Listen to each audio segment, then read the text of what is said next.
अरे बाबा बाबा, आज लय भरपूर काय काय आणलंय रे. गाजर आहे, काकडी आहे, नंतर अंडी आहे ती, पोहे आहे, हे दररोजचं आयटम आहे. बरं हे आज नवीनच हे घेऊन आले, मोडे आलेलं का, मोडे आलेली मटकी. मोडे आलेली मटकी आज का वेगळं काय घेऊन आले, मोडे आलेली मटकी कशासाठी आणलीस? काय ते? रात्री काय झालं, हां. रात्री हे बनवलं ना, काय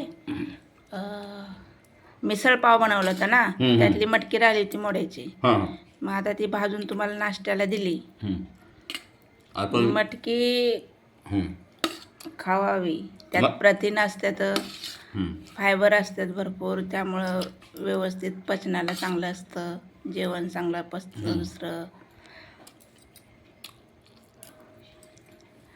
मटकीत काय असतं, लोह असतं, हां. त्यामुळं रक्ताचं संचलन होतं, म्हणजे रक्त भिसरण जास्त होतं. हं.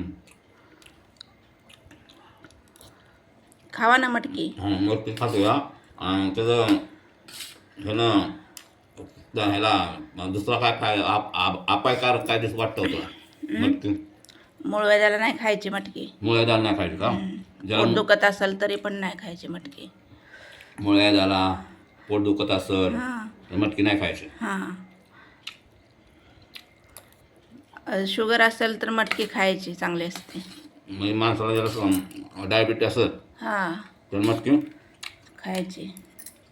ह्याच्यात विटॅमिन मिनरल्स भरपूर प्रमाणात असतं, त्यामुळे चांगली असते खायला. तर मटकी चांगली आहे. यात काय तेल टाकले का? थोडंसं तेल टाकलं आणि मीठ टाकलं आणि भाजली. मग तेल टाकून भाजते का? हां. चव लागते. हो. अंडी खावा, गाजर खावा, चांगलं अंडे असतं उन्हाळ्यात. गाजर पण गाजर काय? चांगलं असतं खायला पण. गाजर बी चांगलं. गाजर, काकडी, पाणी असतं काकडीत भरपूर प्रमाणात. अच्छा.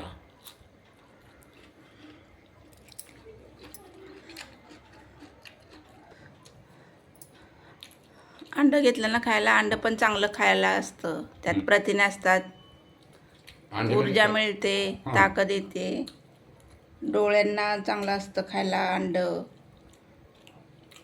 डोळ्याला चांगलं असतं का? चांगले जीवनसत्व आणि खनिजे पण मिळतात त्या अंड्यापासून. अच्छा. मेंदूचं कार्य पण चांगलं चालतं.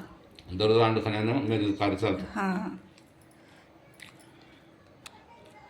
पोह्यामध्ये लोह आणि बी जीवनसत्व असतं, ते पण चांगलं खायला असतं, बीज जीवनसत्व शरीराला असतं. चांगलं असतं. हां, अच्छा. ठीक आहे, खावा पोटभर.